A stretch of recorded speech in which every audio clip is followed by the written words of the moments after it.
अज्ञानतिमिरान्धस्य ज्ञानाञ्जनशलाकया चक्षुरुन्मीलितं येन तस्मै श्रीगुरुवे नमः।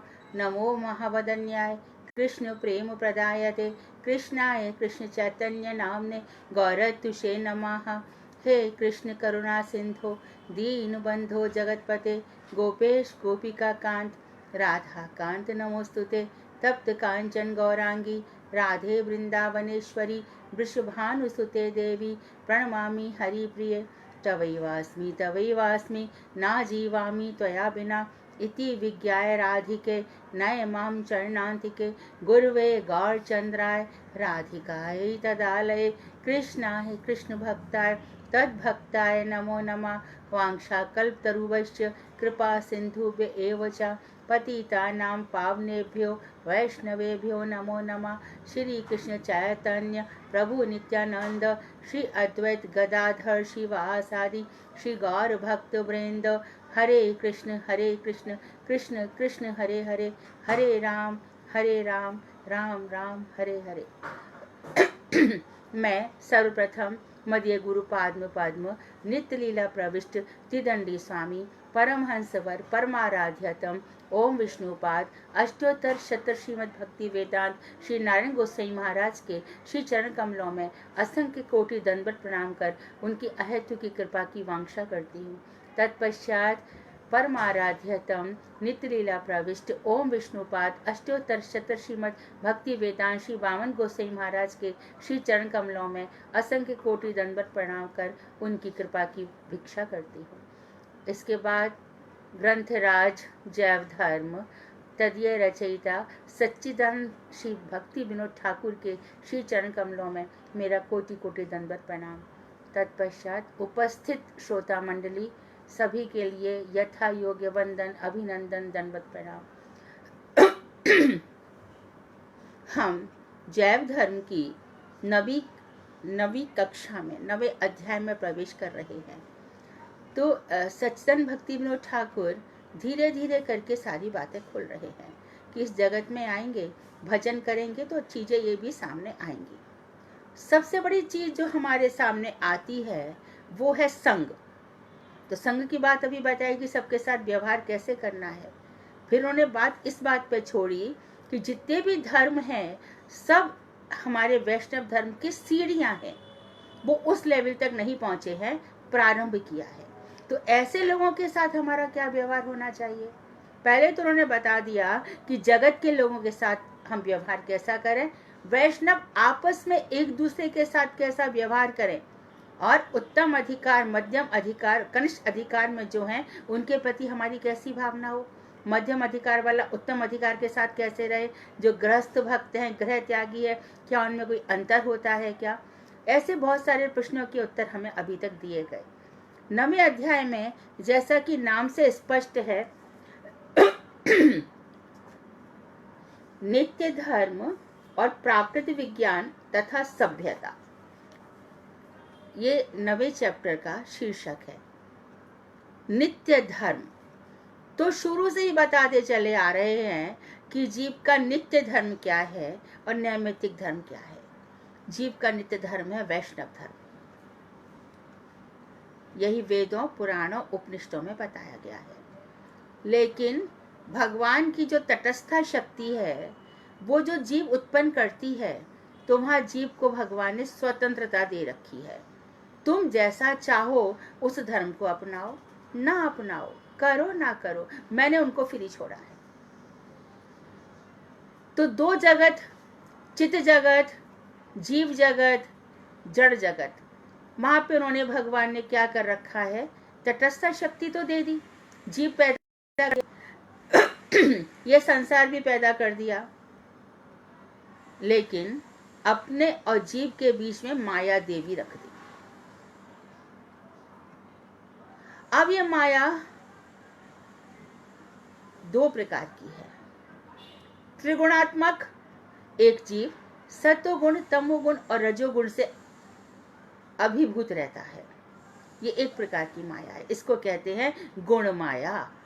भक्ति कैसी है, निर्गुणा। माया कैसी है, त्रिगुणा, 3 गुणों वाली है।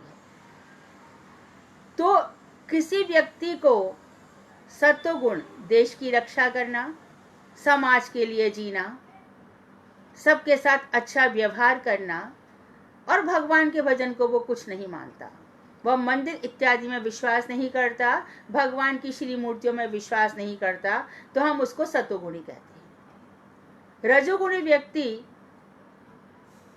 उसको प्रपंच बहुत अच्छा लगता है, पड़ोस में घूमना, यहाँ वहाँ बातें करना, किसके जीवन में क्या हो रहा है, मेरा भाई का क्या चल रहा है, ससुराल वाले कौन कौन आए, क्या क्या हुआ, ये सब रजोगुणी व्यक्ति हैं।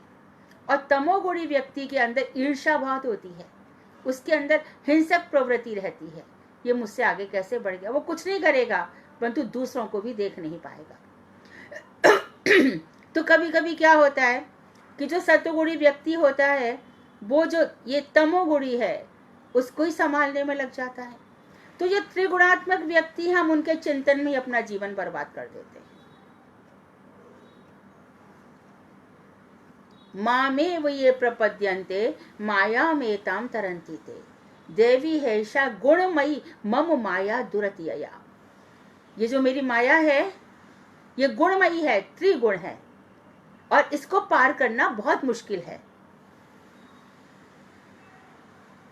तो भगवान ने ये माया हमारे अपने बीच में लगा रखी है, और फिर खुद ही कह रहे इसको हटाओ तो तुम मेरे भक्त हो, नहीं तो तुम माया के अधीन हो। तो हे भगवान, आप कौन हो? मैं मायाधीश हूं। तो यदि आपकी माया से हट गई तो क्या होगा? तुम भी मायाधीश हो जाओगे। क्यों? जो भक्त मेरी भक्ति करता है, मैं अपने गुणों का संचार उसमें कर देता हूं। कौन कौन से गुणों का संचार कर देते हो?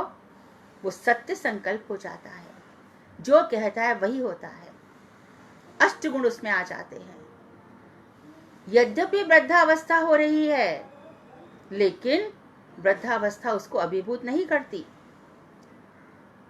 मर जाएगा? नहीं, नहीं मरेगा। कैसे नहीं मरेगा? अरे आपने तो खुद ही कहा है गीता में, वांसांसि जीर्णानि यथा विहाय। जैसे कि एक व्यक्ति पुराने वस्त्रों को छोड़कर नए वस्त्र धारण करता है, उसी प्रकार आत्मा पुराने शरीर को छोड़ के नया शरीर धारण करती है। तो ये नया शरीर धारण करने की जो परंपरा चल रही है, वो कब तक चलेगी? जब तक चलेगी जब तक वो मेरी माया के अधीन रहेगा। और कभी सुकृति बन गई, सौभाग्योदित हो गया, भाग्योदित हो गया, तो ब्रह्मांड भ्रमिते कौन भाग्यवान जीव, गुरु कृष्ण कृपा प्रसाद पाई दे भक्ति लता बीस। जो भगवान की कृपा से, गुरु जी की कृपा से जिसको भक्ति लता का बीज मिल गया, उनका क्या हो जाएगा? वो मेरी शरण में आ गए, मैं फिर उनकी रक्षा कर लेता हूँ। ये मेरी गारंटी है, मेरी गारंटी है, ये मैं उनकी रक्षा कर लेता हूँ। तो अच्छा, इतने बीच में ये जो इतने सारे आपने ये देवी देवता ये सब क्यों कर दिए? कोई कोई लोग तो प्रकृति को ही ईश्वर मानते हैं। प्रकृति ही ओम है, प्रकृति से ही ब्रह्मा विष्णु महेश निकले हैं। और जो व्यास जी थे वो इतने कंफ्यूज थे कि कितने सारे उन्होंने पुराण बना डाले। अरे जब व्यास जी भगवान के अवतार हैं तो उनको एक ही पुराण लिखना चाहिए था ना, इतने पुराण बनाए क्यों? तो उन्होंने कहा वो एक ही लिख के गए, बाकी जो लिखे एक उन्होंने भक्तों के लिए लिखा, और बाकी जो भक्तों की पोटेंशियल अधिकार था उसके हिसाब से लिखा। मतलब ये है कि किसी को शैव पुराण अच्छा लग, शिव पुराण, शिव जी का भक्त है, कोई भगवान सूर्य को ही सब कुछ मानता है, तो भागवत लिख जाते और आप कह देते कि भैया सब इसी को मान लो। तो ऐसा नहीं हो सकता था। नहीं, मेरे सामने ही, मैं जब राम था तब रावण था, मैं जब वराह था तब हिरण्याक्ष था, हिरण्यकशिपु था। तो प्रारंभ से ही ऐसा है। हाँ, उत्तानपाद, उनकी दूसरी पत्नी सुरुचि कैसी थी ध्रुव के लिए, प्रहलाद के लिए उसका बाप। तो क्या ये शुरू से? हाँ, सृष्टि कितनी बार दाफे हो गई, कितनी बार समाप्त हो गई। तो सबसे पहले जो जीव निकलता है, देखो मैंने सब जीव का शुद्ध आत्मा बनाई है, मैंने सबके लिए, लेकिन मैंने साथ में अपनी माया रच दी है। यदि आप अपनी माया नहीं रचते तो ऐसा नहीं हो सकता है। जैसे कि बर्फ का स्वभाव कैसा है, बर्फ ठंडी होती है, शैत्य है उसके अंदर, पानी द्रवीभूत होता है, ऐसे यदि मैं हूं तो मेरे साथ माया भी है। क्यों रखा है, इसको छोड़ नहीं सकता मैं। तुम्हें तो दो प्रकार की माया रखी है ना, मेरी माया योग माया भी तो है, जो भक्तों को मुझसे जोड़ देती है। तो जो संसारी माया है, बहिर्मुख माया है, वो मुझसे लोगों को दूर फेंक देती है। किन लोगों को, मैं फिर कह रहा हूं कि सबको मैंने शुद्ध किया, लेकिन लोग मुझे छोड़ करके स्वतंत्र भाव से इस जगत को एंजॉय करना चाहते हैं। उनके अंदर भोग्या बुद्धि है, संसार का भोग करना चाहते हैं। क्या क्या भोग करना चाहते हैं? मैंने नदी बनाई, पर्वत बनाए मैंने विभिन्न प्रकार के लोग बनाए, मैंने बहुत सारे धन बनवाए, मैंने पृथ्वी बना दी। तो बस इतने, हाँ इतना ही भोग कर सकते हैं। पृथ्वी के लिए लड़ सकते हैं और पर्वतों पे घूम सकते हैं और यहाँ वहां सैलानियों की तरह भागते रहते हैं और मेरा भजन नहीं करना चाहते। मैं क्या करूं? तो जब प्रलय हो जाती है तब सब जीव कहाँ चले जाते हैं? अरे कहीं नहीं जाते, कारण अर्णवशाही विष्णु में बीज के रूप में प्रवेश कर जाते हैं। तो फिर तो वो उसके अंदर जब प्रलय होती है तो ब्रह्मा मैं अपने पद्म, जो मेरी नाभि है उसमें से मैं एक लोक कमल पैदा करता हूँ। लोक कमल मतलब 14 ब्रह्मांड उसमें से निकलते हैं। पर हमने तो सुना ये 14 ब्रह्मांड नष्ट हो जाते हैं। हाँ, इसलिए तो मैं कहता हूँ मनुष्य नश्वर है, ये ब्रह्मांड भी नश्वर है। तो फिर सत्य क्या है? मैं, बस अहमेवा समेवाग्रे नान्यद सत्य सत परम। मैं ही एक अकेला था और कोई नहीं था। आप ही एक सत्य हो, तुम भी सत्य हो। कैसे? आत्मा रूप से। शरीर तेरा सत्य नहीं है। कैसे? क्योंकि ये शरीर आज बालक है, कल टीनेजर हो जाएगा, परसों यंग के बाद फिर मैच्योर हो जाएगा, फिर बूढ़ा होकर के मर जाएगा, पहले भी मर जाएगा, कुछ भी हो जाएगा। तो ये शरीर दिया क्यों? क्योंकि मैंने व्यवस्था ऐसी कर रखी है कि आत्मा फिर रहेगी कहां पर। मैंने भी वही शरीर धारण किया है, नराकृति पर ब्रह्म नर की आकृति में है। तो जीव कैसा है? जीव को भी मैंने नराकृति दी है। क्या अंतर है दोनों में? मैं खुद आत्मचिंतन करता हूं, प्रातः काल उठकर मैं समाधि में रहता हूं। सुखदेव जी भी समाधि अवस्था में परीक्षित को कथा सुनाए, और जीव समाधि में नहीं रहता। किस अवस्था में रहता है? स्वप्न अवस्था में रहता है, जागृत अवस्था में रहता है, और सुषुप्ति में वो क्या करता है? वो कहता है मैं गहरी नींद सोया, मुझे कुछ होश नहीं है, मैं सब कुछ भूल गया। मूर्ख कहीं का, भूल गया? क्या भूल गया? तुझे तो सब कुछ याद है, वही संसार, वही सब कुछ, वही पड़ोस, वही सारे, क्या भूला? तो फिर क्या करें? मैं मंत्र देता हूं। क्यों? तुम्हारे मन को सुधारने के लिए। मन नातिति त्रायतेति मंत्रहा, मनन करने से जो रक्षा करती उसको मंत्र कहते हैं। तो मंत्र जप कर क्या होगा? मंत्र जप कर तुम मुझे प्राप्त करोगे। मंत्र जपने से हृदय उसी प्रकार का हो जाएगा। तो ये जो चीजें हैं बड़ी क्लियर हैं, बहुत क्लियर है। ये जो साइंस है ये एकदम क्लियर है, ये परम विज्ञान है, अनुभव की बात है। विज्ञान किसको कहते हैं? जो अनुभव किया जाए। ज्ञान किसको कहते हैं? जान तो लिया, विज्ञान नहीं हुआ, अनुभव नहीं हुआ। अनुभव कैसे होगा? मंत्रों से होगा, मेरी कृपा से होगा, मेरी दया से होगा। क्या ये मंत्र हमारे हृदय में प्रकट होते हैं? नहीं हो सकते। क्यों? क्योंकि तेरी मेरे प्रति प्रीति नहीं है, प्रेम नहीं करता तू मुझसे। कैसे करता है? अरे कभी कभी तेरे अंदर रावणत्व तो आ जाता है, भगवान की सारी शक्तियां मुझे मिल जाएं, मंत्र जपते जपते मुझे प्रतिष्ठा मिल जाए, धन मिल जाए, स्त्री मिल जाए। अच्छा तो मैं तो सुदामा हूं, तो क्या हुआ? सुदामा है तो क्या हुआ? तेरी पत्नी है ना, वो बार बार तुझे प्रेरित करती है, धन लाओ धन लाओ धन लाओ। कड़क कहाँ हुआ? तो क्या ये गलत है? इसलिए गलत नहीं है, गलत कुछ भी नहीं है। मैं ये स्थितियां जानबूझ करके देता हूं। यदि सुदामा मैंने तुम्हें ऐसा नहीं बनाया होता तो तुम्हारा चित्त मुझ में लगा ही नहीं होता। पत्नी उनसे कह रही है जाओ सुदामा क्या कह रहे हैं, शिक्षक हो सिगरे जग को, तियता को कहा अब देत है शिक्षा, जैतप के पर लोक सुधारत, संपत्ति के तिनके नहीं इच्छा, मेरे ही हर के पद पंकज, 12,000 ले देख परीक्षा, और अनुकु धन चाहिए बावरी, वामन को धन केवल भिक्षा। अरे मैं सारे जगत को शिक्षा देता हूँ। अपनी पत्नी सुशीला से बोले, तू मुझे दिन भर सिखाती है, अरे देख मेरा हृदय में देख, मेरे हृदय में भगवान श्री कृष्ण के चरण कमल है, तू बार बार परीक्षा लेके देख ले। अरे हम तो ब्राह्मण हैं, हम तो भिक्षा करके जीवन जीते हैं, औरों को धन चाहिए। पत्नी की इतनी भक्ति थी क्या?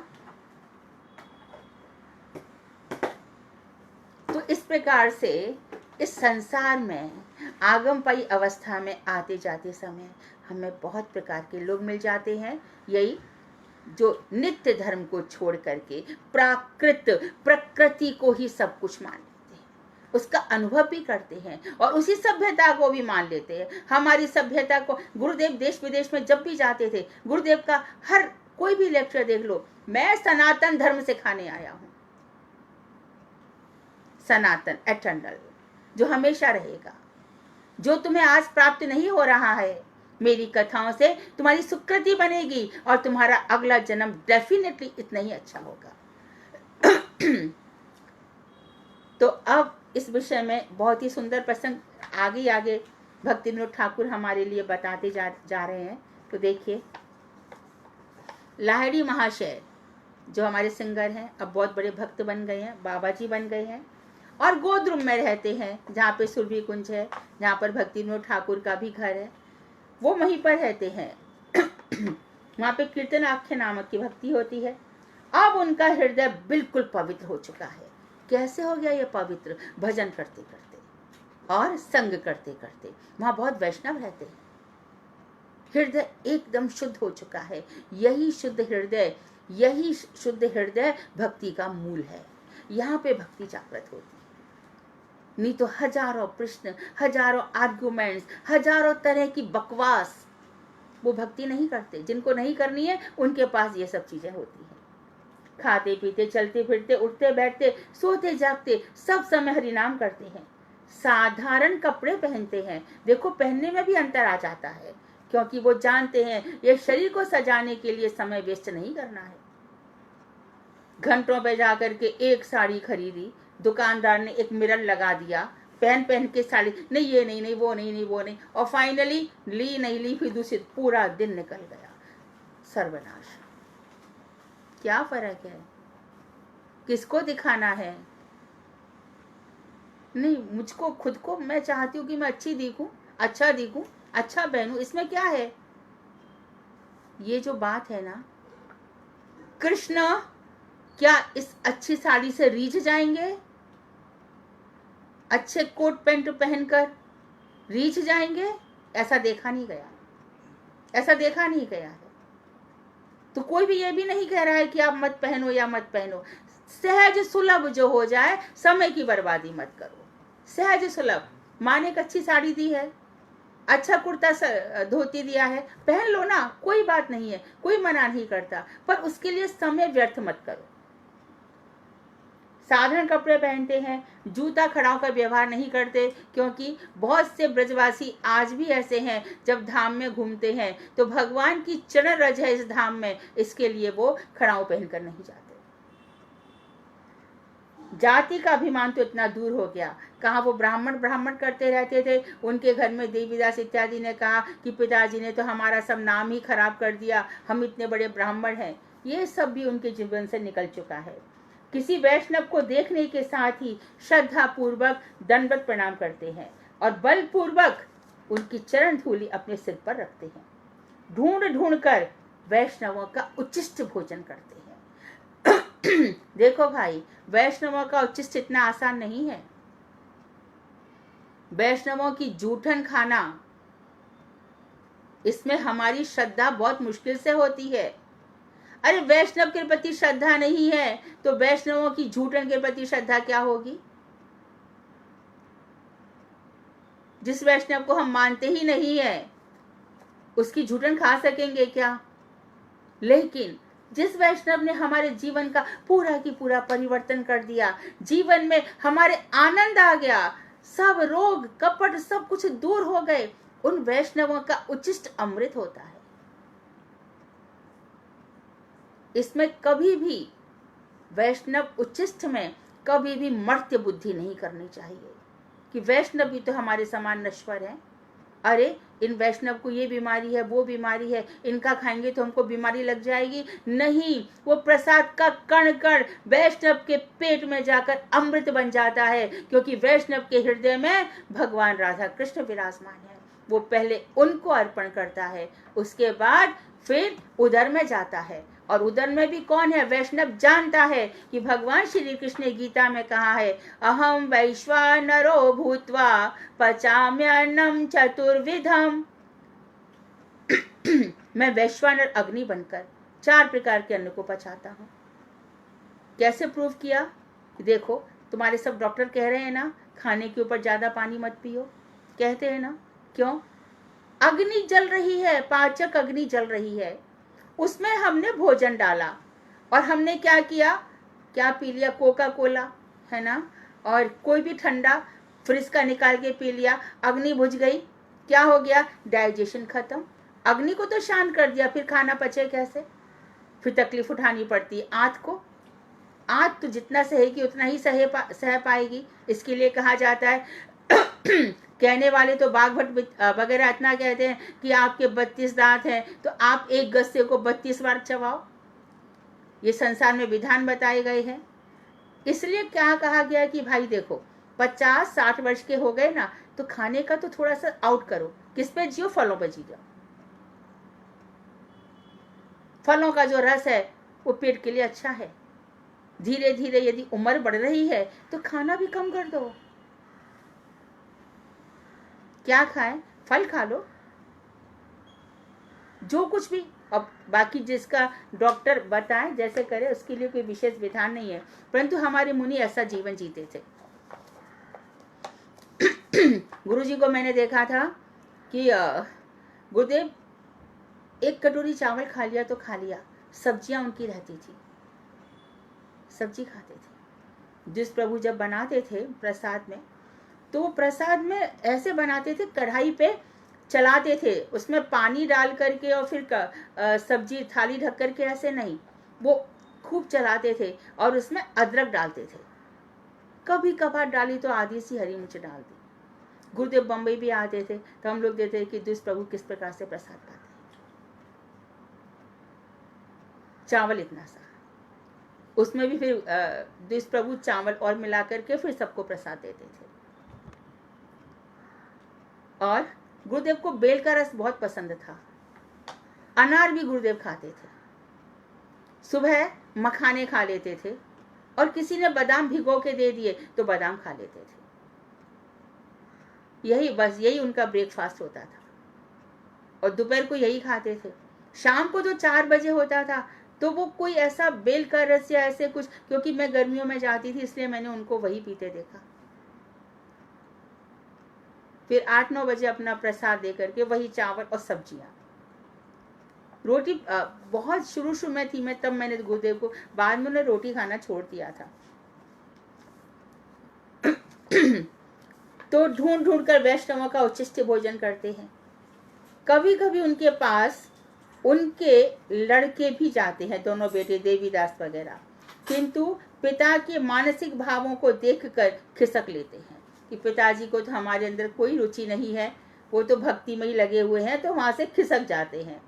घर चलने का प्रस्ताव अब उनका नहीं करते कि पिताजी आप घर चलिए।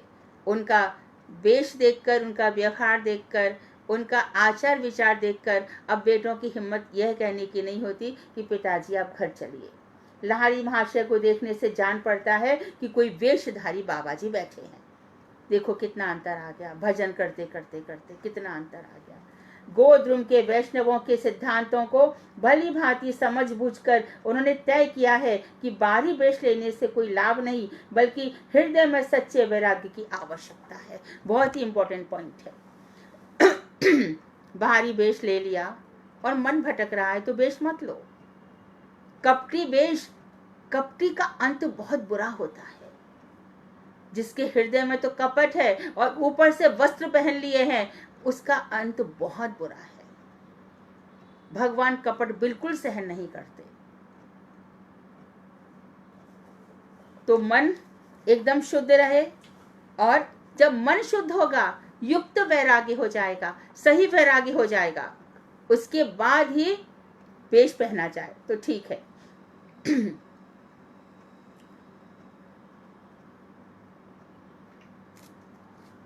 श्री सनातन गोस्वामी की भांति अपनी आवश्यकताओं को, वाह क्या बात कही है, अपनी आवश्यकताओं को संचित करने के उद्देश्य से वे एक धोती को फाड़कर 4 टुकड़े बना लेते हैं।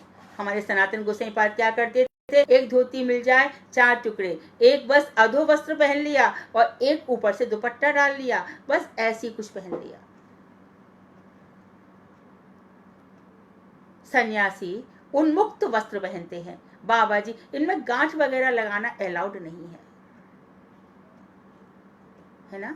तो ये लोगों को ऐसी धोती। लेकिन जो ब्रह्मचारी है वो सन्यासी का वेश पहनेगा तो वो गलती करता है। उन्मुक्त वस्त्र यानी बिना गांठ का उसको पहनना है। उन्मुक्त अवस्था में रहते हैं, मुक्त है वो। परंतु कोई कोई ब्रह्मचारी देखा जाता है सन्यासी जैसा ऐसे बांध लेते, वो गलत है, वो गलत है। तो अपनी आवश्यकता को उन्होंने कम कर लिया है, एक नीचे बांध लेते हैं, ऊपर दुपट्टा उड़ लेते हैं। उनके कंधों पर अभी भी यज्ञोपवीत झूलता है। जनेऊ था, पहले शरीर स्वस्थ था तो जनेऊ लगा था, लेकिन अभी क्योंकि दुर्बल हो गए तो जनेऊ अभी भी झूल रहा है। जब कभी उनके पुत्र उनको कुछ फाइनेंशियल मदद करने आते हैं, तब मैं विषयी लोगों की एक कौड़ी भी ग्रहण नहीं कर सकता। विषयी लोगों का अन्न खाने से चित्त मलिन हो जाता है। तो फिर गुरुदेव कैसे खाते थे? घर घर जाकर के गुरुदेव कहते थे, मैं अपने लिए नहीं तुम लोगों का कल्याण करने आया हूं।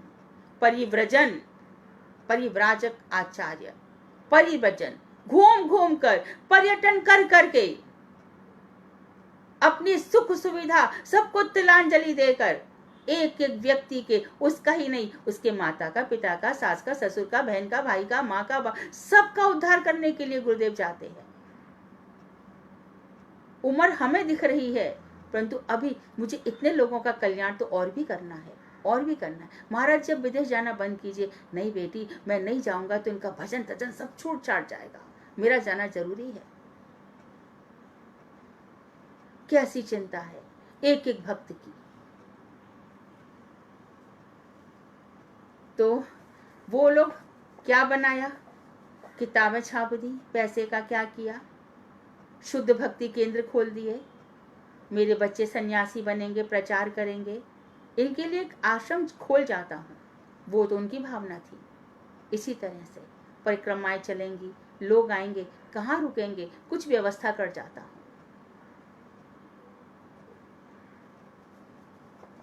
उनके हाँ, फिर कह रहे हैं कि तो वो कहते विषयी लोगों की, तो वो लोग क्या करते हैं कि जो प्रसाद आता है वो इतना चिन्मयत्व है उनके शरीर के अंदर कि वो उस प्रसाद से यदि थोड़ा सा, वो तो भोग लगवाएंगे, तुलसी डलवाएंगे, प्रसाद आकर के जब गुरु जी को कोई जरूरत भी नहीं है, गुरुदेव खुद आपस में, क्योंकि हृदय में बैठकर भगवान स्वयं प्रसाद पाते हैं, वो तो अंतर्यामी के पास ही रहते हैं, तो वो खा ले। तो हम विषयी लोगों का, जो हम जैसे विषयी लोग हैं, उनका संसार शुद्ध हो सकता है। विषयी लोगों का खाना नहीं खाना चाहिए। यहाँ चले गए शादी में, वहाँ चले गए, उधर अच्छी दावत होगी, ये होगा वो होगा, विषयी लोगों का मन खाते खाते जो कुछ थोड़ा बहुत वजन है वो भी चौपट हो जाएगा। जैसा खाओगे अन्न वैसा बनेगा मन। छांदोग्य उपनिषद तो बार बार कह रहा है कि अन्न की शुद्धि बहुत आवश्यक है। कभी ऐसी विपत्ति आ जाए, कहीं भी कुछ अन्न नहीं मिल रहा, बाजार से खरीद के ही खाना पड़ जाए, तो क्या करें? अरे कुछ भी नहीं बचा तुम्हारे पास, कुछ भी नहीं है, हमेशा एक डिब्बी में तुलसी जी के सूखे पत्ते रखा करो, अपने पर्स में, अपनी छोटी सी डिब्बी में या कागज की पुड़िका में जरा कुछ भी थोड़े से रखा करो, तुलसी डाल ली, खा लिया।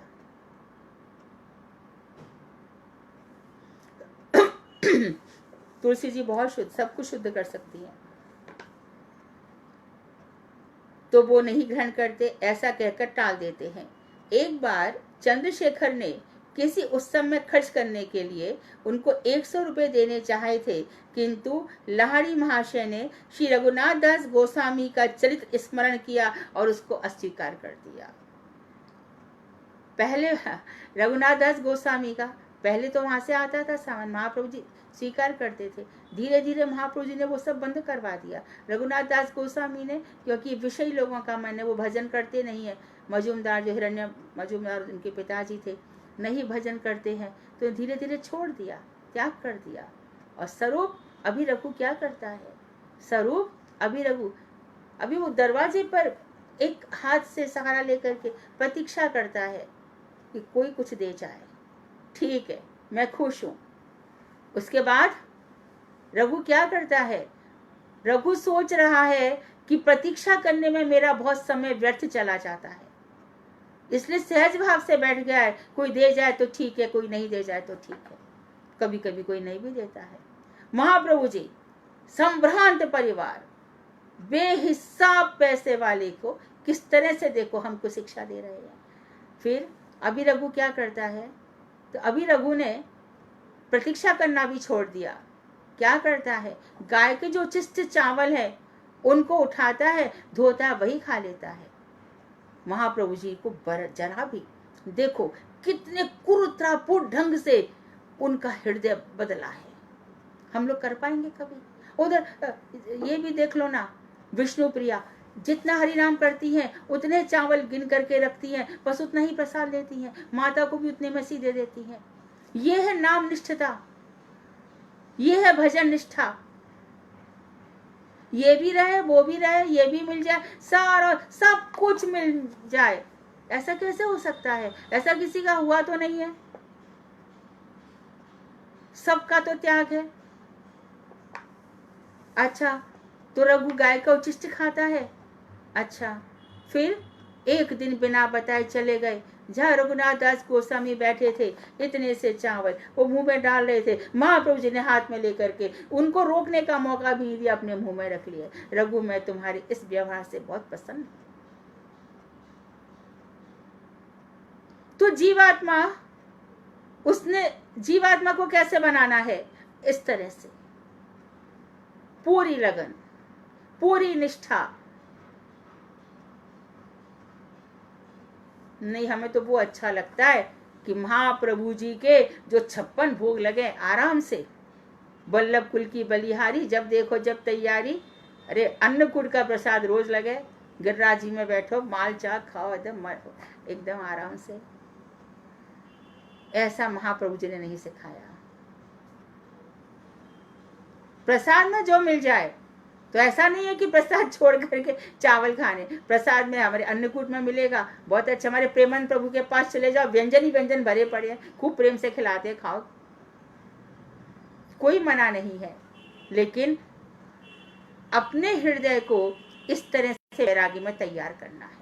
कभी मिल जाता है तो खा लेना चाहिए, और नहीं मिले तो उसके लिए कभी सोचना नहीं चाहिए कि मैं वहां चला जाता, वहां रह जाता, ये ऐसा हो जाता, वैसा हो जाता।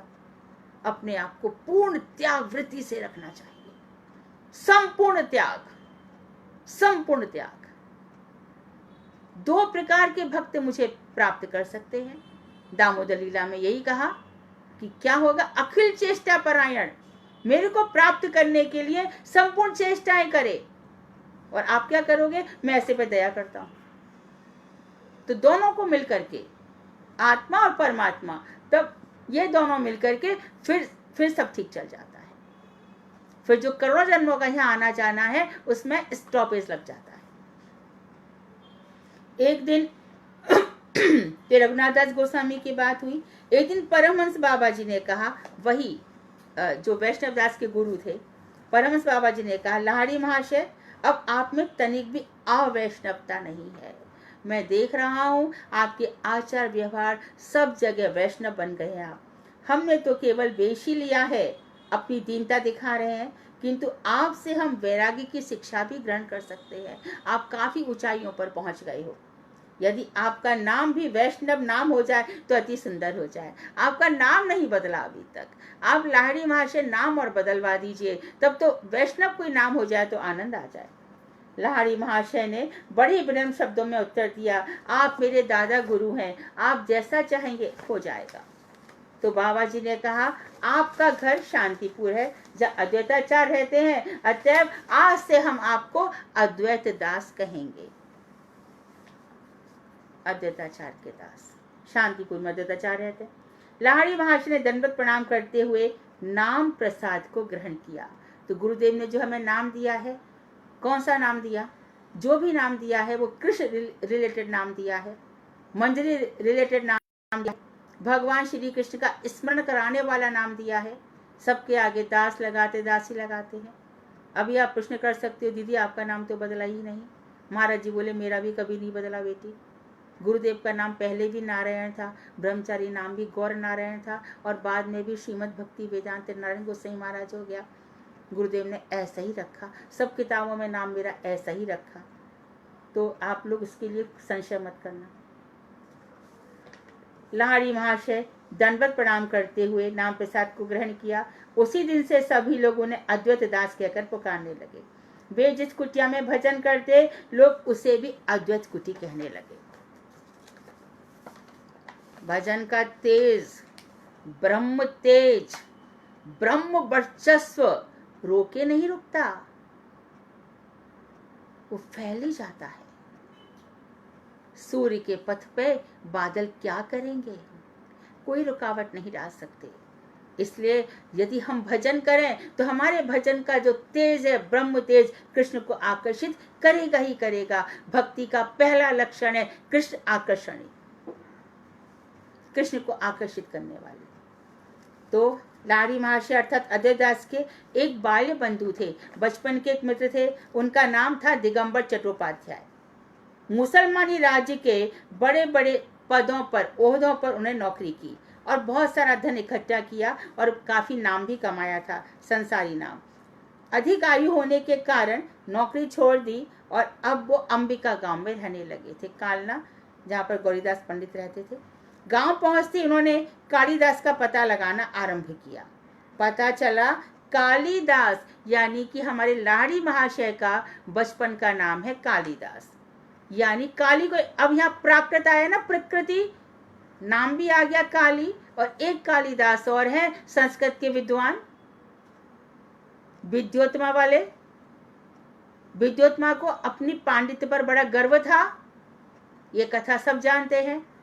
बड़ा गर्व था तो उसने कहा कि मैं उसी से विवाह करूंगी जो मेरे को शास्त्रार्थ में हरा देगा। कई पंडित उनके पास आए परंतु कोई भी उनको हरा नहीं सका। तब पंडितों ने चाल खेली कि इसके पास एक ऐसा व्यक्ति भेजा जाए वो जो महामूर्ख हो। तो पंडितों ने उसको कहा, देखा कि जिस डाली पे वो बैठा है उसी डाली को काट रहा है।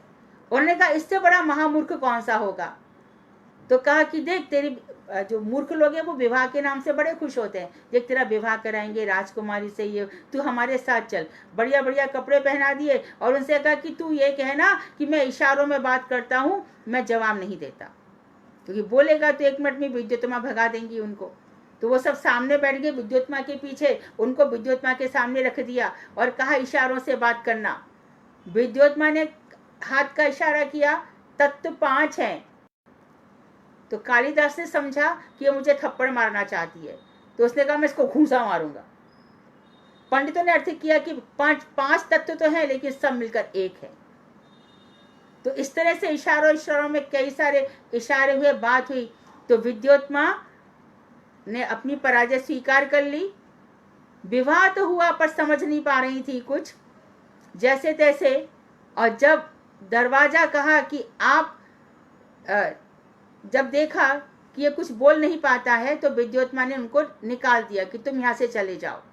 जा करके उन्होंने काली की उपासना करी, ये दुर्गा देवी का जो रूप है, उन्होंने उपासना करी। काली की उपासना कर करके वो संस्कृत के महापंडित हो गए। और विद्युत माँ के घर पर पहुंचे और संस्कृत में ही बोले कुछ, अनावृतम कब, जो ये दरवाजा है उसको खोलो। कहते हैं कि जो शब्द उन्होंने बोले उसी के आधार पर उन्होंने मेघदूत, अभिज्ञान शाकुंतलम, रघुवंश, ना जाने कितने ग्रंथों की रचना कर डाली।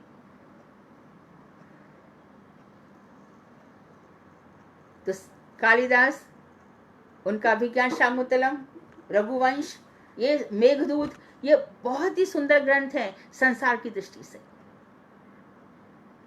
तो यहाँ कालिदास को रिलेट करके चलना पड़ेगा। तो उनका नाम है कालिदास।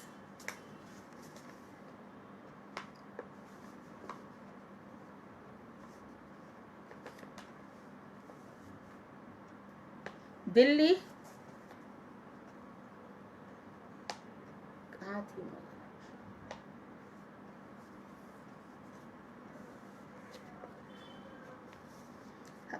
पता लगा कालिदास घर बार छोड़कर अद्वैत बन गए हैं और वहां भजन कर रहे हैं। दिगंबर चट्टोपाध्याय कट्टर शाक्त हैं, शाक्त शक्ति, दुर्गा जी को मानने वाले, दुर्गा जी के भक्त, दुर्गा जी के उपासक हैं। कट्टर, वैष्णव शब्द सुनते ही कानों में उंगलियां दे देते हैं। ऐसे घंटागण भी था, कल मैं बता रही थी, विष्णु विष्णु को ही कहता था, कानों में उंगली दे देता था।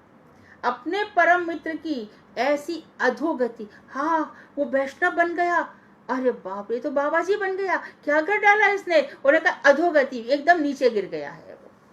अधोगति की बात सुनकर बड़े हैरान हुए। आखिर अपने सेवक को बुलाकर कहा, बामन दास एक नाव का तुरंत प्रबंध करो, मैं अभी गोधूम जाऊंगा। बामन दास ने शीघ्र ही एक नाव का प्रबंध कर दिया। दिगंबर चट्टोपाध्याय बड़े ही स्मार्ट हैं। संसारी स्मार्टनेस अलग है भाई, भगवान की स्मार्टनेस अलग है। जय कृष्ण भजय से ही बड़ो चतुर, भगवान को जो भज रहा है वो बड़ा स्मार्ट व्यक्ति है, क्योंकि उसने गंदगी पूर्ण संसार को त्याग कर दिया है, अपने हृदय से सारी कीचड़ निकाल दी है। प्राकृत, प्रकृति संबंधी जगत की कोई बात रखता नहीं है। तो ये चतुर कैसे हैं? चतुर तो सियार भी होता है, जयकौल भी होता है, चतुर तो लोमड़ी भी होती है। तो ये कैसे चतुर हैं देखो, वे जैसे तंत्र शास्त्र के बड़े पंडित हैं, है ना, जो शाक्त देवी है। तो देखो आप शाक्त मंत्र है ना, ओम एम ह्रीम क्लीं चामुंडाई विच्चे, कितने मंत्र बीज हैं। एम का क्या अर्थ है? संप्रदा को देने वाली। एम ह्रीम क्लीं, क्लीं भी आ गया, चामुंडाई विच्चे, उनकी मैं उपासना करता हूं। तो ये देवी जी को भी भगवान ने सारी शक्ति दे रखी है। अभी याद कर लो कात्यायनी की भी, लेकिन ये कात्यायनी ये वाली देवी नहीं है, कात्यायनी योगिनी महाधीश्वरी। तो गोपियों ने चीरहरण के समय कात्यायनी देवी जो महाधीश्वरी है, इन सब ये जो काली है, चामुंडा है, जितनी भी देवियां हैं उनकी वो अधीश्वरी हैं। और ये सब क्या है? प्राकृत जगत की, नित्य जगत में इनका प्रवेश नहीं है। तो ये तंत्र शास्त्र, ये तंत्र होता है जो मैं सब बीज बोल रही थी, ये तंत्र शास्त्र के बड़े पंडित हैं। यवन मुसलमानी सभ्यता में बहुत ही दक्ष हैं, यानी कि ब्राह्मण है फिर भी मुसलमानी जो कल्चर है वो भी उनको पता है। अरबी और फारसी में तो बड़े बड़े मौलवी भी उनसे हार मानते हैं। इतनी फारसी भाषा सरल नहीं है, फारसी भाषा बहुत कठिन है। उर्दू तो तब भी समझ लोगे, अली बे पे ते रे से रीम जीम रे रे के दाल जाल स्वाज, उसका तो तब भी थोड़ा सा सरल है, लेकिन फारसी पढ़ना बहुत मुश्किल है, जितना कि दक्षिण भाषा में तमिल पढ़ना बहुत मुश्किल है। तो तंत्र संबंधी तर्कों में उनके सामने बड़े बड़े पंडितों की, यानी मौलवी पंडित सब उनसे हार जाते हैं, सबकी बोलती बंद हो जाती है। दिल्ली और लखनऊ आदि प्रसिद्ध शहरों में उनकी बड़ी ख्याति है। अवकाश के समय में उन्होंने एक ग्रंथ लिखा था, तर्क संग्रह। जब हम MA संस्कृत पढ़ते थे तो हमने ये ग्रंथ पढ़ा था। उस तर्क में ऐसा देते हैं कि देखो, ईश्वर के एक सेंट बता देती हूँ, यत्र यत्र धूमः तत्र तत्र अग्नि, जहाँ जहाँ धुआं है इसका मतलब वहाँ आग जल रही है। तो इस न्याय से वो फिलॉसफी समझाना चाहते हैं, जबकि ये फिलॉसफी कृष्ण को रिलेट नहीं करती, टोटली पार्टली करती है, पार्टली। ये सब बात की बातें हैं। टीकाओं में उन्होंने अपने प्रगाढ़ पंडित का परिचय दिया है। तंत्र संग्रह को लेकर दिगंबर बड़ी तेजी से नाव पर सवार हो गए अपनी पुस्तक को लेकर। 6 घंटे में ही नाव श्री गोद्रुम घाट पर आ पहुंची। उन्होंने एक चतुर मनुष्य को कुछ सिखा पढ़ाकर अद्वैत दास के पास भेज दिया और स्वयं नाव पर ही बैठे रह गए। एक कोई स्मार्ट था, उसको कहा कि जाओ तुम वहां से ये कहना। तो अद्वैत दास अपनी कुटी में बैठे हरिनाम कर रहे थे। उसी समय दिगंबर चट्टोपाध्याय का भेजे हुए आदमी ने आकर उनको प्रणाम किया। अद्वैत दास ने आगंतुक व्यक्ति से पूछा, भाई तुम कौन हो और तुम्हारे यहाँ आने का उद्देश्य क्या है? आगंतुक ने हाथ जोड़कर उत्तर दिया, मुझे श्रीयुत दिगंबर चट्टोपाध्याय ने आपके पास भेजा है। उन्होंने पूछा है कि कालिदास को मेरा नाम स्मरण है या नहीं। अभी उनको तो नहीं पता है, कि उनको पता तो चल गया कि अद्वैत दास नाम हो गया उनका, परंतु वो बचपन की याद दिला रहे हैं, क्योंकि बचपन में उनका नाम कालिदास था। तो कालिदास से पूछना कि दिगंबर नाम का अपने मित्र को वो याद करते हैं या नहीं। अद्वैत दास ने कुछ उत्सुकता से पूछा, दिगंबर कहाँ है वे? वह तो मेरा बचपन का मित्र है, क्या मैं उन्हें भूल सकता हूँ? क्या उन्होंने अब वैष्णव धर्म ग्रहण कर लिया है? बड़ी उत्सुकता से। देखो, एक शाक्त है और एक वैष्णव है, क्या वो वैष्णव बन गए हैं? आगंतुक ने कहा, वे इसी घाट पर नाव में हैं, वे वैष्णव हुए या नहीं मैं नहीं कह सकता। अद्वैत दास ने कहा, वे घाट पर क्यों हैं? इस कुटिया में क्यों नहीं पधारते? अद्वैत दास की बातों को सुनकर आगंतुक वहां से चला गया और 1 घंटा बीतते ना बीतते ही 3-4 सज्जनों के साथ दिगंबर चट्टोपाध्याय अद्वैत कुटी में पहुंचे। दिगंबर बचपन से ही बड़े उदार चित्त के व्यक्ति हैं, बहुत ही जेनरस हार्टेड है, बड़ा अच्छा दिल वाले इंसान है। पुराने मित्र को देखा तो उनका जो दिल है आनंद से पुलकित हो उठा, उनका हृदय, और उन्होंने अपना ही लिखा हुआ पद गाते हुए अद्वैत दास का आलिंगन किया। देखो, अपनी खुशी में काली के भक्त है ना, तो क्या कह रहे हैं, काली कौन जानता जननी तेरी लीलाओं को त्रिभुवन में। हे काली, हे माता, तुम तीनों लीलाओं में, तीनों भुवनों में कैसी कैसी लीलाएं करती हो, कौन जानता है। तुम कभी पुरुष हो, कभी प्रकृति हो, कभी मत होली रण में। तुम कभी पुरुष बन जाती हो, कभी स्त्री बन जाती हो, और कभी इस संसार संग्राम में तुम जब मधु कैटवारी का वध करना होता है, क्या है उसका नाम, महिषासुर का जब वध करना होता है, तुम रण में मत हो जाती हो। रचती सृष्टि विधाता बनकर, तुम विधाता भगवान बनकर इस सृष्टि की रचना करती हो और पुनः नाश करती बन शंकर, और तुम ही शंकर बन के सृष्टि का प्रलय कर देती हो। बनकर विष्णु व्यस्त तुम रहती जीवों के परिपालन में, और तुम ही विष्णु बनकर जीवों के पालन करती हो। कृष्ण रूप से वृंदावन में और मुरली बजाई थी उपवन में, और तुम ही कृष्ण बन जाती हो। आज भी वृंदावन में कृष्ण काली का मंदिर है, आज भी है। नवदीप में गौर रूप से सभी रमाया कीर्तन में, और नवदीप में तुम गौर रूप बन गई और सबको कीर्तन में तुमने रमण करवाया। कौन जानता जननी तेरी लीलाओं को त्रिभुवन में। तुम अपने सखा को प्रेम किया और बड़ी सुंदर ये रचना सुनाई। दिगंबर चट्टोपाध्याय को अपने निकट बैठने के लिए एक कुशासन देते हुए अद्वैत दास ने कहा, आओ भाई, बहुत दिनों के बाद मुलाकात हुई। कुश के आसन पर बैठे हुए, आंखों के जल से ममता दिखाते हुए दिगंबर उनको देख करके रोने जैसा अभिनय करने लगे कि प्रेम से आंसू आ गए हैं। कहा, कालिदास, अब मैं कहाँ जाऊं? तुम तो बैरागी बनकर ना देवाय ना धर्माय हुए। बैरागी ना तो तुम देवताओं के हुए और ना ही धर्माय, संसार के धर्म, तुमने धर्म अर्थ काम मोक्ष कुछ भी नहीं किया। पंजाब से ना जाने कितनी आशाओं को हृदय में भरकर आया था। हम लोगों के बाल बंधु में से पेशा पागला, नाम गिना रहे हैं, खेदा गिरीश, ईशो पागला, धनुआ, कल्लू बढ़ई, कांति भट्टाचार्य सब मर चुके हैं। हमारे प्राय सभी दोस्त मर चुके हैं। बस हम दोस्तों में से या तो तुम बचे हो या मैं बचा हूं। सोचा था एक दिन गंगा पार करके तुम्हारे यहाँ पर आऊंगा।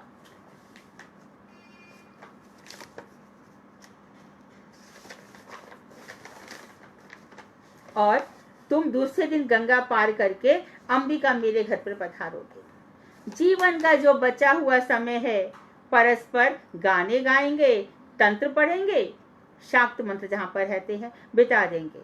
किंतु हाय दुर्भाग्य, तुम तो पूरे गोबर तुम तो पूरे गोबर निकले। तुमने तो कुछ भी प्राप्त किया, क्या कर लिया तुमने? कैसा बाबा जी वेश बना लिया? क्या करते रहते हो? क्या बना लिया तुमने? ना इस लोक के हुए जैसा मैंने बताया, ना देवाय ना धर्माय, ना परलोक के हुए। अच्छा यह तो बताओ तुमने यह क्या कर रखा है?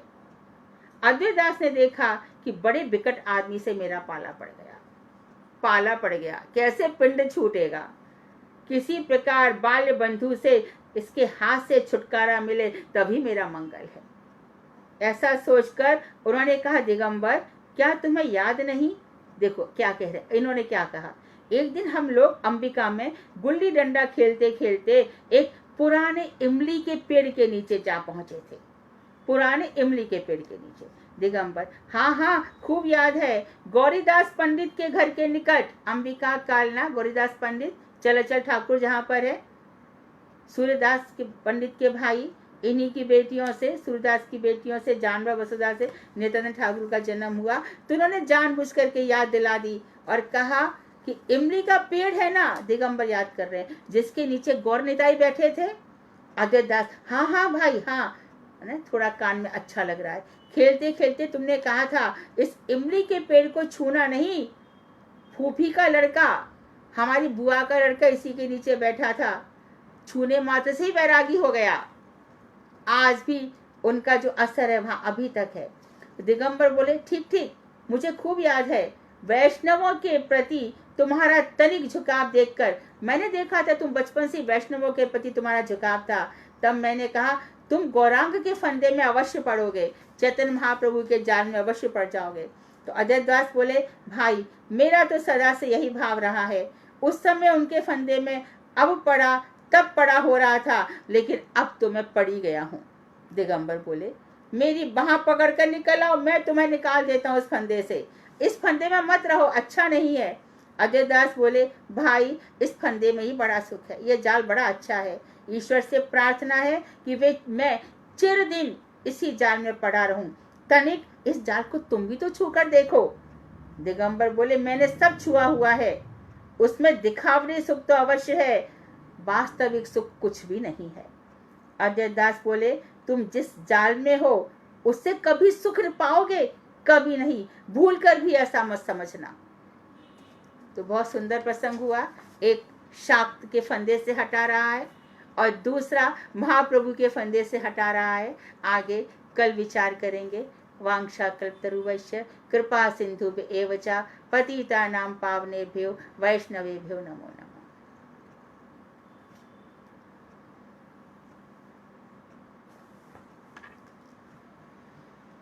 हरे कृष्णा।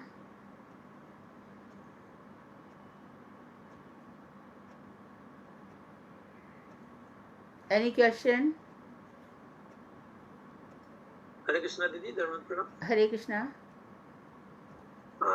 जो प्रसाद का जो महिमा इसमें बताया है, तो जो व्यक्ति, जो डिवोटी जो प्रसाद भोगा बनाता है, उसकी कॉन्शियसनेस भी और उस पर डिपेंड करती है, और जो पुजारी जो भगवान को ऑफर कर रहा है, तो वो दोनों, उसकी भी कॉन्शियसनेस डिपेंड करती है कि वो प्रसाद है कि नहीं, वो कैसा प्रसाद है।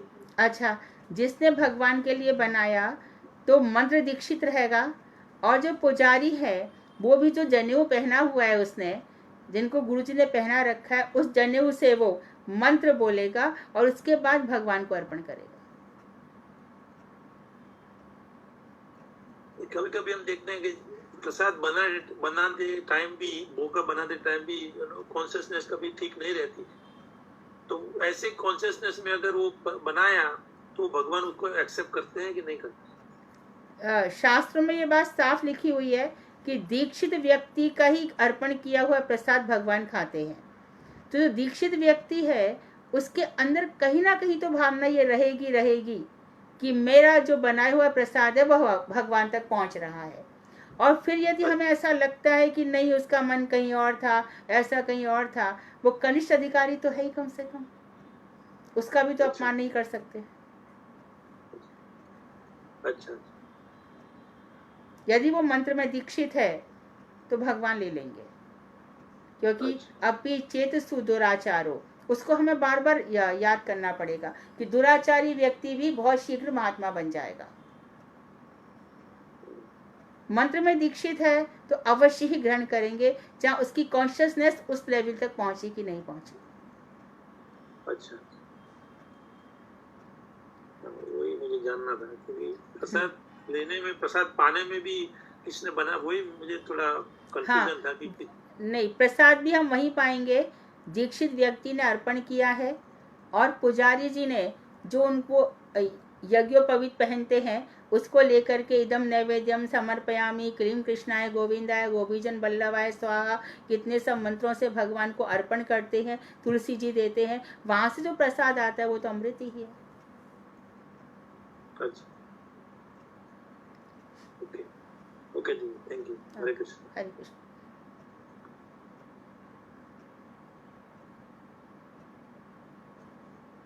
कोई और? आज सब शांत है, क्या बात है?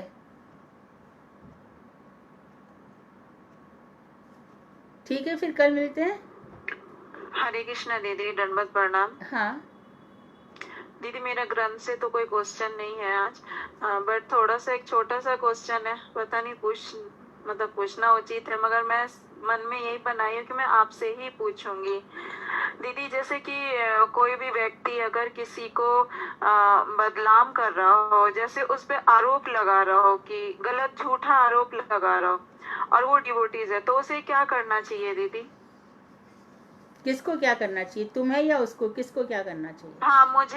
मुझे क्या करना चाहिए? यानी आप ये देख रही हैं कि एक व्यक्ति शुद्ध वैष्णव है और दूसरा व्यक्ति उसको बदनाम कर रहा है, आप यही देख रही है ना?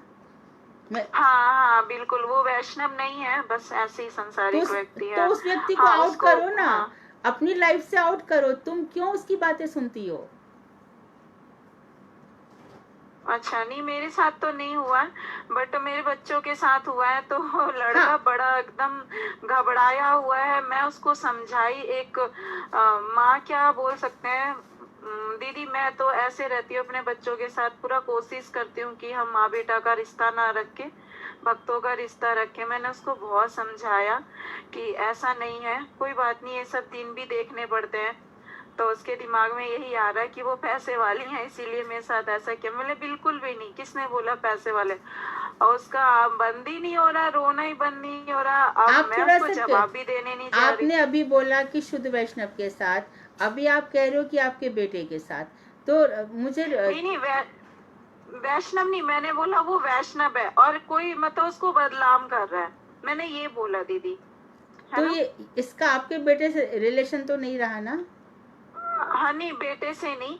तो वही मेरे को मतलब मेरे बेटे ने बोला मम्मी ऐसे कैसे हो सकता है, तो मैंने उसको समझाया कि कोई बात नहीं, वो अपने लिए कर रहा है और वो जो वैष्णव है वो अपने लिए कर रहा है। तो मैं आपसे ये पूछना चाह रही, मेरा ये क्वेश्चन है कि कोई वैष्णव है और उसको कोई बदनाम कर रहा है, तो इस जगह क्या करना चाहिए हमें? मेरा ये क्वेश्चन। देखो, यदि वो आपके पुत्र से कह रहे हैं कि ये महात्मा ऐसे हैं, ऐसी बात है क्या?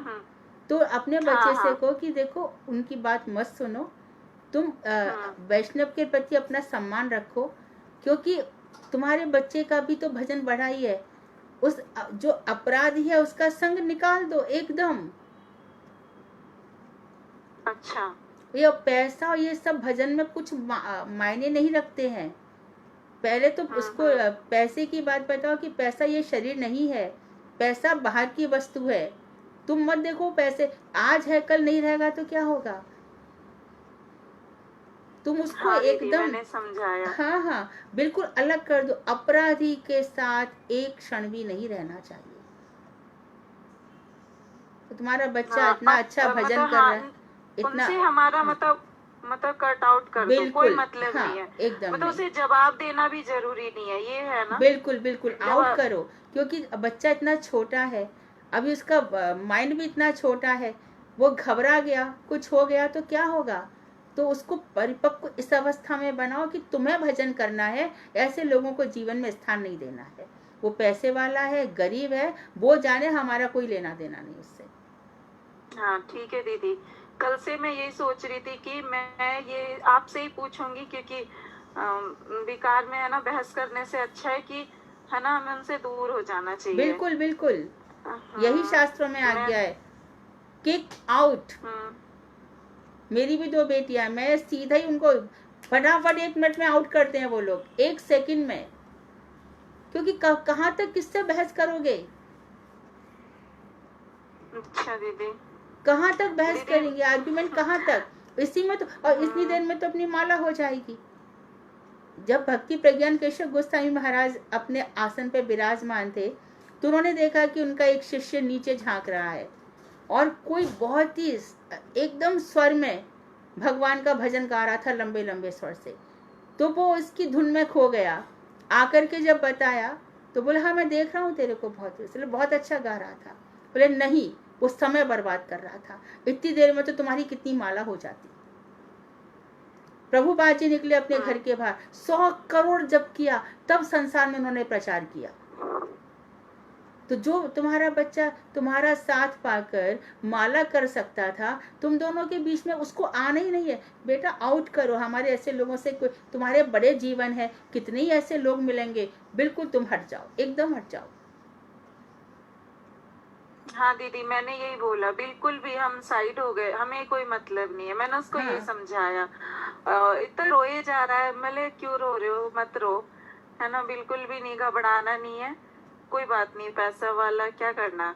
दीदी मेरे को फील नहीं होता कि पैसे वैसे कुछ नहीं है, भजन है, हमारे गुरुदेव हैं, हमारे साथ कृष्ण है, तो हमारे पास दुनिया की हर संपत्ति से कई गुना बढ़ के।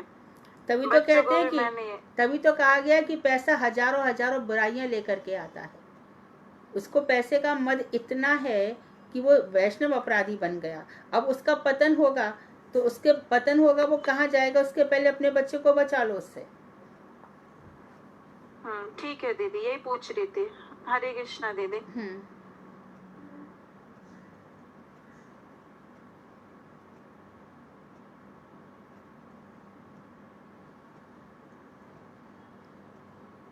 कोई और प्रश्न? सबको प्रश्न अच्छे लगते हैं, पर चाहते कोई दूसरा पूछे, हम ना पूछे। हरे कृष्णा दीदी। हाँ। दंडवत प्रणाम। हाँ दीदी, जैसा ये ग्रंथ में पढ़ाया कि अवधेश दास थे, तो न जो दूसरे उनके जो मित्र आए, ऐसे ऐसे लोगों से कभी कभी हम लोगों का भी तो पाला पड़ जाता है। इसलिए तो ग्रंथ लिखा है ना, कि हमें क्या करना चाहिए। जी जी जी। हाँ, आगे बहुत सुंदर, एक एक पृष्ठ पर पृष्ठ इतनी कृपा की है भक्ति विनोद ठाकुर ने, कुछ पूछो मत। बार बार याद रखो, गुरुदेव ने यह ग्रंथ 64 बार पढ़ा है, जबकि खुद ही अनुवाद किया था।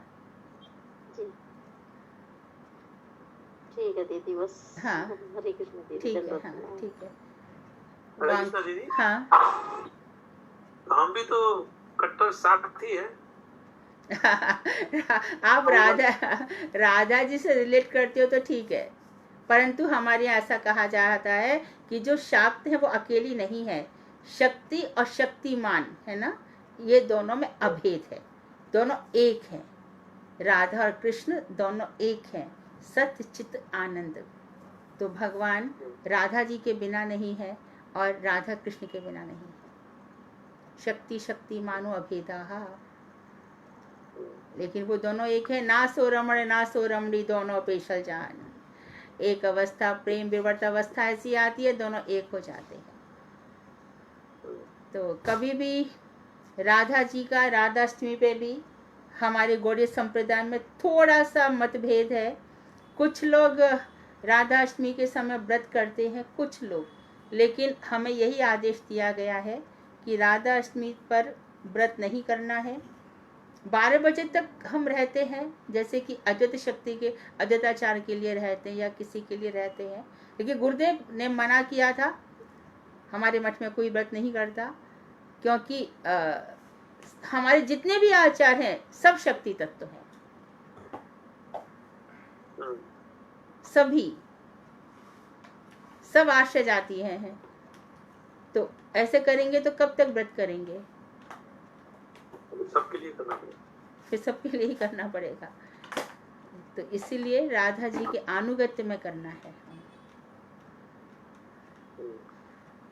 हरे कृष्णा दीदी। हाँ दीदी, जैसा ये एक हमारा भजन है कि राधा कृष्ण मिले अब तो गौर रूप अवतारी, तो हम जो मतलब मेरा है कि जो गौर रूप में आए भगवान, तो राधा कृष्ण मिलित सब रूप लेकर आए, तो हम जो इस टाइम जो उन्हीं का ही तो जो महामंत्र उन्होंने हमें प्रदान किया, उसी की तो आराधना कर रही थी हम, उसी का साधन भजन। इसको थोड़ा सा क्लियर कर लो कि जो कृष्ण है वो राधा जी का क्या क्या लेकर के आए? कांति है ना, राधा जी का रूप लेकर आए।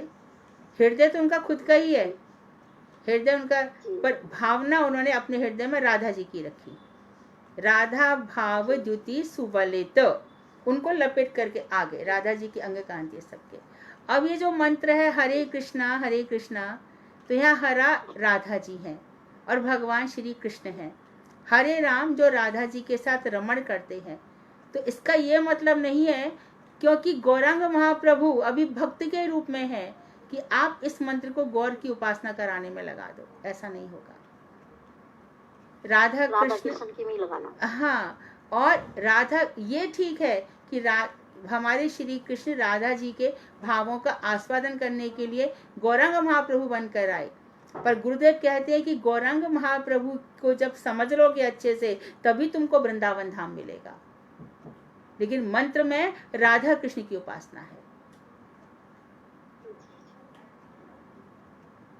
ठीक है दीदी, हरे कृष्ण।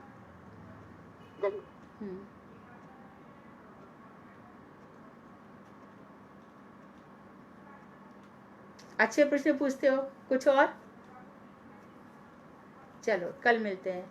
वांक्षा कल्पतरुवश्य कृपा सिंधुवेव च पतितानां पावनेभ्यो वैष्णवेभ्यो नमो नमः।